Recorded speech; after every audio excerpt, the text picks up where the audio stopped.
Hi, this is Brian David Marshall coming to you from the Tournament Center at Pro Tour Austin. I'm here with Corey Lege.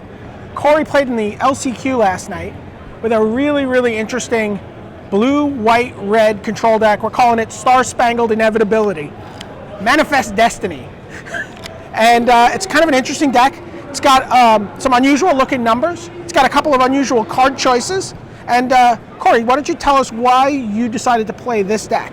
Well, I wanted to play something else other than Jund because Jund is basically 50% of the format right now. It's really hot right now, and I just wanted to show people that some other deck than Jund can win. Okay, so what are the key components of your deck that help you play against Jund so well?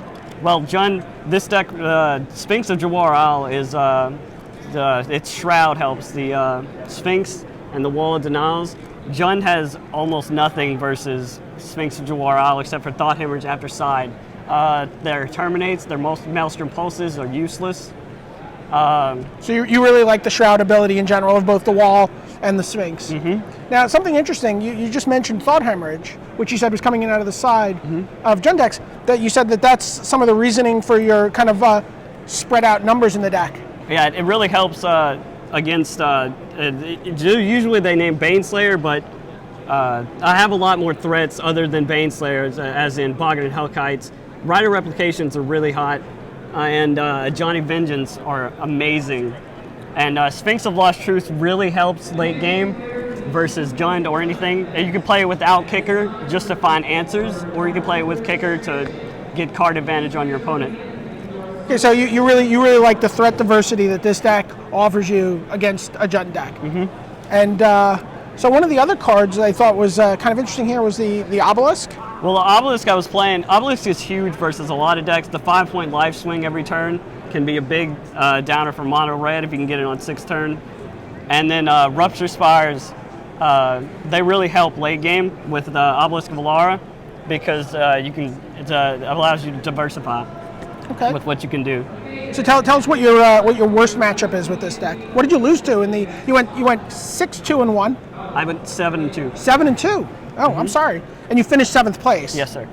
And what was your best matchup over the course of that tournament? And what was your worst matchup? Well, I believe red-white was a really good matchup for me because of the walls that I had, and also because of the life gain given between Ajani Vengeant and Baneslayer Angels. So you're talking about the Boros Bushwhacker deck that finished second at the Philadelphia 5K last week. Okay. And worst matchup? Worst matchup would have to be another control deck, but you don't see those very often in the higher tables. Played against Bant control, and it was good. I was really confused with Kyle's choices on a few things, but he was also playing Rite of Replication. I would expect this to be a big card now. Right. So control decks. So talk to me a little bit about your sideboard. We've got some Harm's Way. Harm's Way is really good versus mono red. I really like it. It helped a lot against the Bushwhacker decks. And Earthquakes are really good against that too. But okay.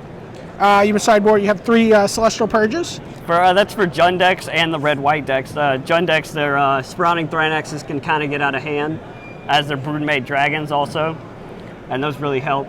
Okay. This is an exciting card. Luminarch Ascension. Luminarch Ascension. I know a lot of people are playing that now. A lot of people are building decks around it, but I just think that Luminarch Ascension it should be in the sideboard, if anything, if you're playing control. Control and control matchups, it's a huge advantage to have that on 2nd turn. Did you bring this in at all during the tournament? I brought it in a couple times during the tournament, but not really because I saw a lot of aggro decks.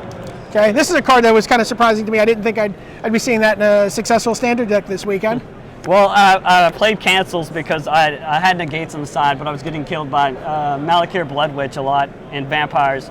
But in hindsight, it probably should have been double negatives. Why would you want double negative? Because it helps against the big Cascade decks. It helped against it a lot. Okay, and this final card is this is a big card for you. It was huge against the Jund decks. The Swerve. Swerves are amazing. I can't emphasize that enough. Swerves are just so good in the format right now. Every spell that Jund has it only has one target. Swerve hits Maelstrom Pulse, it hits Thought Hemorrhage, it hits Terminates. It also helps against other control decks. It hits Blightning. It hits Lightning which also, is very exciting.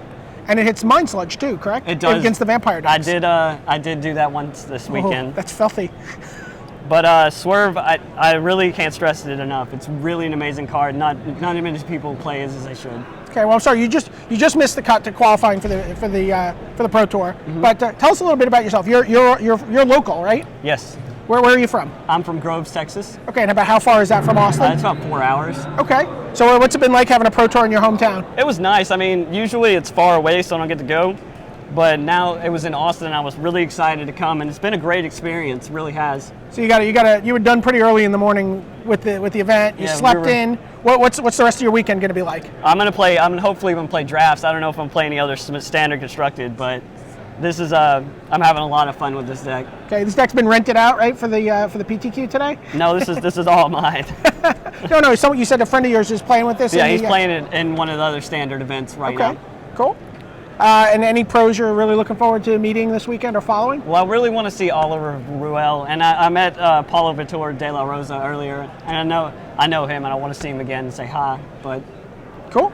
Well, probably Patrick shopping too. Okay. Well, cool. Have a great weekend in Austin. We're really enjoying being in your home state. Thank you, sir. And be sure to check back throughout the weekend for more updates from the Tournament Center. This is Brian David Marshall signing off for Corey Lege.